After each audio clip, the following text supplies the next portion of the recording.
Hi guys, welcome back to the Real Cricket Fan YouTube channel. சென்னைக்கோட வீடியோவில் நம்ம CSK vs DC மேட்சோட preview தான் பார்க்க போகிறோம். பட் வீடியோக்குள்ள போகிறதுக்கு முன்னாடி இன்னும் நீங்கள் நம்ம சேனல் சப்ஸ்கிரைப் பண்ணாமல் இருக்கீங்க அப்படின்னா மறக்காம சப்ஸ்கிரைப் பண்ணிக்கோங்க. அண்ட் கிரிக்கெட் பற்றின டே டு டே அப்டேட்ஸ் உங்களுக்கு தெரிஞ்சுக்கணும்னா ஸ்க்ரீனில் தெரிய இன்ஸ்டாகிராம் ஐடியில் ஃபாலோ பண்ணிக்கோங்க. இப்போ வாங்க வீடியோக்குள்ளே போகலாம். எந்த நேரத்தில் இந்த வருஷத்தோட வீடியோஸ் ஃபுல்லாக காமெடியாக பண்ணுவோம் அப்படின்னு சொன்னேனோ நம்ம பொழப்பு தான் காமெடி ஆயிடுச்சு. ஸோ எந்த மேட்சஸுமே சிஎஸ்கே ஜெயிக்கலை. ஒரு சோகமான ஒரு நோட்டில் தான் போயிட்டுருக்கோம். பட் ஸ்டில் ஒரு கம்பேக் கொடுப்பாங்க அப்படின்ற நம்பிக்கை ஷுவராக இருக்குது. ஸோ அதை வச்சு இந்த மேட்சோட ப்ரிவியூ ஸ்டார்ட் பண்ணோம் அப்படின்னா இந்த மேட்ச் எங்கே நடக்குது அப்படின்னு சொல்லி பார்த்தீங்கன்னா we again return to the MA Chidambaram stadium in Chepauk. So கிரவுண்டை பற்றி நான் திருப்பி சொல்ல விரும்பலை. ஸோ நமக்கே தெரியும் சேப்பாக் ஸ்டேடியம் அதோட என்ன ஏது ஹிஸ்ட்ரி எல்லாமே நமக்கு தெரியும். ஸோ பிச் கண்டிஷன்ஸ் இங்கே எப்படி இருக்கும் அப்படின்னு சொல்லி பார்த்தீங்கன்னா போன வாட்டி வந்து ஒரு ரெட் சாயில் விக்கெட் யூஸ் பண்ணாங்க. ஸோ இப்போ ஒரு red soil wicket or black soil wicket use பண்ணுறதுக்கான ஒரு ஆப்பர்ச்சுனிட்டி இருக்குது. யார் ஃபாஸ்ட் பவுலர்ஸோ ஸ்பின்னர்ஸோ எவன் போட்டாலும் இங்கே அடி வாங்க தான் போகிறாங்க.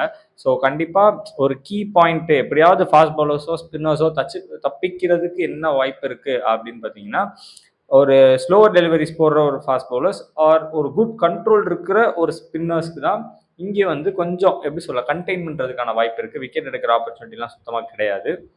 மூவிங் ஆன் பிளேயிங் கண்டிஷன்ஸ் எப்படி இருக்கும் அப்படின்னு சொல்லி பார்த்தீங்கன்னா நமக்கு தெரிஞ்ச மாதிரியே quick out field, square boundary ஷார்ட்டாக இருக்கும், ஸ்ட்ரைட் பவுண்டரிஸ் வந்து லாங்காக இருக்கும். ஸோ இதெல்லாமே நமக்கு தெரியும். டியூ வந்து பார்த்தீங்கன்னா இப்போ போன சிஎஸ்கே vs பஞ்சாப் மேட்ச்சில் நம்ம 210 அடித்தோம் ஃபர்ஸ்ட் இன்னிங்ஸில். அண்ட் அவங்க 210 ரொம்ப கம்ஃபர்டபுளாக சேஸ் பண்ணாங்க அப்படின்னு சொல்லலாம். ஸோ கண்டிப்பாக செகண்ட் இன்னிங்ஸில் டியூ இருக்குது. ஸோ அதனால் டியூ எக்ஸ்பெக்ட் பண்ணலாம். ஸோ அப்படி டியூ எக்ஸ்பெக்ட் பண்ணும்போது டாஸை ஜெயிச்சு எப்படியாவது சேஸ் பண்ண பார்க்கணும். ஸோ தான் டாஸ் டிசிஷனாக இருக்கும். இப்போ டாஸ் வந்து ருத்ராஜ் தோத்துட்டே இருக்காரு, அவர் அப்படியே டாஸ் ஜெயிச்சா மேட்ச் ஜெயிச்சு கிழிச்சிருவோம் அப்படின்ற மாதிரி நிறைய ஃபேன்ஸ் வந்து போட்டு சோஷியல் மீடியாவில் அவரை டார்ச்சர் பண்ணுறாங்க. நான் என்ன சொல்கிறேன், போன மேட்ச் ஆர்சிபியோட டாஸ் ஜெயிச்சுட்டு சேசிங் சொன்னார், சேஸ் பண்ணிட்டோமா. ஸோ ஒத்துக்கணும், பவுலிங் சரியில்லை, மேட்ச் தோக்குறோம், அவ்வளோதான். அதுக்காக போய் அவரை இது அப்யூஸ் பண்ணுறதுல எந்த விதமான பிரயோஜனமே இல்லை அப்படின்னு நான் நினைக்கிறேன். ஸோ இங்கே ஆவரேஜ் வின்னிங் ஸ்கோர் என்னவா இருக்கும் அப்படின்னு சொல்லி பார்த்தீங்கன்னா இப்போ நம்ம லாஸ்ட் மேட்சே பார்த்துட்டோம். ஸோ வந்து இப்போ 1 வீக் பிஃபோர் தான் நடந்திருக்கு. அப்படிங்கும்போது 210 அடிச்சு நம்ம அதை 19 ஓவர்ஸ்ல டிஃபெண்ட் பண்ண முடியல. அப்போ நம்ம கிட்ட இருக்க பவுலிங் ரிசோர்ஸ் இவ்வளவுதான். இந்த ரிசோர்ஸை வச்சு நம்ம பேட்டிங்கை தான் இன்னும் இம்ப்ரூவ் பண்ணி எவ்வளோ அடிக்க பார்க்கணும் அப்படின்னா ஒருவேளை டாஸ் தோத்துட்டா ஒரு 210 பத்தலை, ஸோ 220 230 அடிச்சா ஒரு நல்ல பவுலிங் லைனப் அதை டிஃபெண்ட் பண்ணும். நம்ம லைனப் இன்னும் ஒரு 20 to 30 ரன்ஸ் எக்ஸ்ட்ரா போட்டு if you going to bat first score above 250, ஓகேவா. ஒரு காலத்துல 150 அடிச்சா வின்னிங் அப்படின்ட்டு இருக்க சேப்பாக் இப்போ 215 மாறிடுச்சு. அதை அக்செப்ட் பண்ணிட்டு அதுக்கு தகுந்த மாதிரி ரன் அடிக்க பார்க்கணுமே தவிர ஒரு காலத்துல தோனி வந்து 150 அடிச்சு அவரோட பவுலர்ஸ் வச்சு அப்படியே கேப்டன்சி பண்ணிட்டாரு. I accept Dhoni is goated captain, ஓகேவா. You can't replace captain Dhoni. But at the same time அப்ப இருந்த கண்டிஷன்ஸும் அப்ப இருந்த பவுலர்ஸும் வேற. அப்ப இவ்வளவு ஃபிளாட் ட்ராக்ஸ் இல்லை. இப்ப சேப்பாக்கே வந்து ஒரு பேட்டிங் ஃப்ரெண்ட்லி சர்ஃபேஸ் தான். அதை புரிஞ்சுக்கிட்டு இப்ப தோனியே இங்க இருந்தாலும் அந்த 150 வச்சு டிஃபெண்ட் பண்ணுவாரா நான் கேட்கிறேன். ஐ எம் நாட் அகெயின்ஸ்ட் தோனி. நான் ஒரு வீடியோவில் நம்மளோட இந்த ஐபிஎலோட ஃபர்ஸ்ட் வீடியோவில் சொன்ன மாதிரி எனக்கு கிரிக்கெட்னா என்னன்னு காமிச்சதே தோனி தான், ஓகேவா. I'm huge Dhoni fan. But still you have to accept reality. So அப்படி இருக்கும்போது ஒரு ருத்ராஜை போட்டு அவருக்கு ஒரு கேப்டன்சி தெரியல, அது தெரியல, இது தெரியல அப்படின்னு சொல்லி அபியூஸ் பண்ணி பிரயோஜனம் இல்லை. இன்னைக்கு தோனியே இந்த இடத்துல இருந்தாலும் இந்த போலிங் லைனப் வச்சு 150 அடிச்சு சேப்பாக்கில் டிஃபெண்ட் பண்ண வாய்ப்பு இல்லை. ஸோ அப்போ கேம் மாறிடுச்சு. அதுக்கு தகுந்த மாதிரி we have to adapt physically and mentally, ஓகேவா. ஸோ அப்படி பார்க்கும்போது ஒரு 250 அடிக்கணும். இப்போ ஒரு சேஸ் பண்ணுறோம், லக்லி டாஸ் ஜெயிச்சிடறோம் அப்படின்ற பட்சத்தில் ஒரு 210 220 அவங்களை டிஃபெண்ட் பண்ண. ஏன்னா லாஸ்ட் டைம் பார்த்தீங்கன்னா வி ஸ்கோர் 207 இந்த ஆர்சிபி மேட்ச்ல சேசிங் 250 சேஸ் பண்ணோம், ஃபைன், ஓகே, பிரச்சனை இல்லை. மேட்ச் தோத்துட்டோம், அதெல்லாம் அடுத்த விஷயம். ஆனால் ஒரு டாப் 3 ஃபெயில், ஆயுஷ் அடிக்கல, ருத்ராஜ் அடிக்கல, சஞ்சுவும் அடிக்கல. ஸோ அப்படி டாப் 3 ஃபெயில் ஆகியுமே வி ஸ்கோர் 207 அப்படிங்கும்போது கண்டிப்பா 220 will be chasable if the top 3 comes in to the picture. So அப்படி பார்க்கும்போது 220 டிஃபெண்ட் பண்ணி சேஸ் பண்ணுங்க. Or else if you going to bat first score about 250 to win the game. So இதுதான் winning ஸ்ட்ராட்டஜியா இருக்கும். இப்போ பிளேயிங் 11 நான் சொல்றேன், கண்டிப்பா நீங்க யாரும் ஒத்துக்க மாட்டீங்க. ஏன்னா பார்க்குற வியூவர்ஸ்க்கே வந்து ரொம்ப ஒரு மாதிரி டிஃப்ரெண்ட்டாக இருக்கும் இந்த பிளேயிங் 11. கண்டிப்பாக அது நடக்காது, 100% எனக்கு தெரியும். இருந்தாலும் என் மனசுக்கு தோன்ற playing 11 is going to be Ayush Mhatre to open with Ruturaj Gaikwad.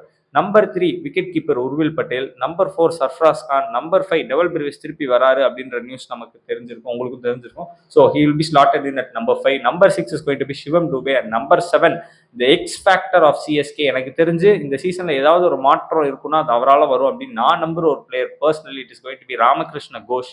Number 8 இங்கே வந்து ஒரு பேட்டர் எக்ஸ்ட்ராவா ஆடலாம். பட் ஐ ஃபீல் அந்த பவுலிங்க்கு கொஞ்சம் எப்படி சொல்ல சப்போர்ட் கொடுக்கறதுக்காக I'm going to bring in Akeal Hosein. He can also bat a bit. So அப்படின்னால number 8 is going to be Akeal Hosein. It will be very harsh on Jamie Overton அவரை drop பண்றதுக்கு. But வேற வழி இல்லை, we have to take harsh decisions for match ஜெயிக்கிறதுக்கு. இதெல்லாம் செய்ய வேண்டியதா இருக்குன்னா செஞ்சுதான் ஆகணும். நான் போற போக்கில் சஞ்சுவுமே ட்ராப் பண்ணியிருப்பேன், எனக்கு அதை பத்தி எந்த கவலையும் கிடையாது. ஏன்னா எனக்கு நல்லா தெரியும் அவர் அடிக்க மாட்டார். இந்த சீசன் நான் எழுதி தரேன் 4 மேட்ச் அடிப்பாரு, அந்த 4 மேட்ச் வச்சுட்டு எல்லாரும் ஆடுவீங்க. ஆனா அவரால் இந்த விக்கெட் கீப்பிங்கும் ஓப்பனிங்கும் எந்த பயனும் இல்லை அப்படின்றது நல்லா அந்த சீசன் ஆரம்பிக்கு முன்னாடி நான் சொன்னேன். சஞ்சு நம்ம டீமுக்கு செட் ஆக மாட்டான்டா, அவன் தேவையில்லடா, உனக்கு சேப்பாக்கில் 7 மேட்ச் ஆட தெரியாதுடா அப்படின்னு. ஸோ எப்படி பார்த்தாலும் ஒரு பேட்ஸ்மேன் 14 மேட்ச் 4 மேட்ச் சேர்த்தா தான் போறாரு. ஸோ அது முக்கியம் கிடையாது, இந்த இம்பாக்ட் வேணும். அது கண்டிப்பா அவர்கிட்ட வந்து கிடைக்காதுன்றதுனால நான் அவரை ட்ராப் பண்ணிட்டு உர்வில் பட்டேல் சொன்னேன். அது கண்டிப்பா நடக்காது, they will continue with Sanju எனக்கு தெரியும். இருந்தாலும் என் மன திருப்திக்காக நான் இந்த பிளேயிங் அவனை சொல்றேன். நம்பர் 9 கலீல் அஹ்மத், 10 அன்ஷுல் கம்போஜ், 11 ராகுல் Chahar and 12 is going to be Gurjapneet Singh. இப்போ குர்ஜப்னீத் சிங் ஏன் சொன்னேன் அப்படின்னா ப்ராப்பர் டெத் பவுலர் இல்லை, வி ஆர் லேக்கிங் இட். ஓகேவா? ஸோ அப்படி இருக்கும்போது குர்ஜப்ரீத் சிங் டொமஸ்டிக்ல டெத்தில் பவுலிங் பண்ணியிருக்காரு, நான் பார்த்துருக்கேன். ஸோ அதனால அவர் ஒரு டெத் பவுலிங் ஆப்ஷனாக ட்ரை பண்ணலாம் அப்படின்னு நான் நினைக்கிறேன். So this is going to be the playing 12 actually. Practically it's not a playing 11, it's a playing 12 including the impact player. Moving on, winning ப்ரெடிக்ஷனுக்கு முன்னாடி play to watch out for என்னவா இருக்கும் அப்படின்னா, ஒவ்வொரு வாட்டியும் நான் ருத்ராஜ் சொல்கிறேன்.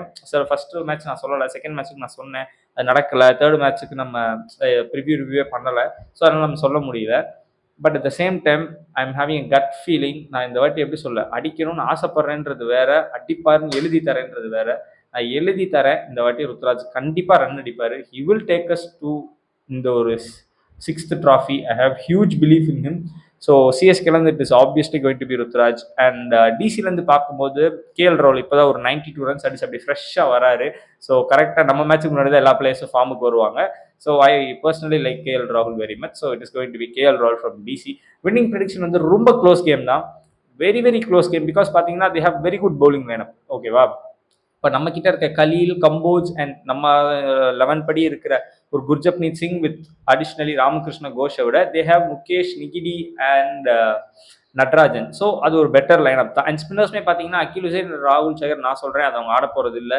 இருந்தாலுமே அப்படி அதே பிளேயிங் லெவன் ஆடினா கூடவே they have superior spinners. Axar and Kuldeep any day better than Akeal Hosein and ராகுல் Chahar. So they are proven top quality cricketers அப்படின்னு நினைக்கிறேன். ஸோ அதெல்லாம் கம்பேரிசனே கிடையாது. தே ஹேவ் பெட்டர் ஒரு bowling lineup. we have a very better batting அப்படின்னு நினைக்கிறேன். நாங்கள் கேஎல் ராகுல், மில்லர் செம்மையா ஆடிட்டு இருக்காரு, ரிஸ்வீஸ் இன் குட் டச். அதை தாண்டி ஸ்டப்ஸும் நிசாங்காவும் பெருசா ரன் அடிக்கல, நிதிஷ் ராணா வேற ஃபார்ம்ல இல்லை. ஸோ அதனால ஒரு நம்மளோட பேட்டிங்கா இல்லை அவங்களோட பவுலிங்கா அப்படின்றத இந்த மேட்சை டிசைட் பண்ணோம். So it's going to be close. I am not going to say 50-50. I think ஒரு 55 for CSK and 45 to DC. And CSK will close on this game and we will start or come back from this match அப்படின்னு நான் பர்சனலாக நினைக்கிறேன். So wait பண்ணி பார்ப்போம். இதுக்கப்புறம் எல்லா வீடியோஸ்க்கும் will try and put reviews and reviews. So stay connected. I will again meet you at this match review. Until then, bye guys.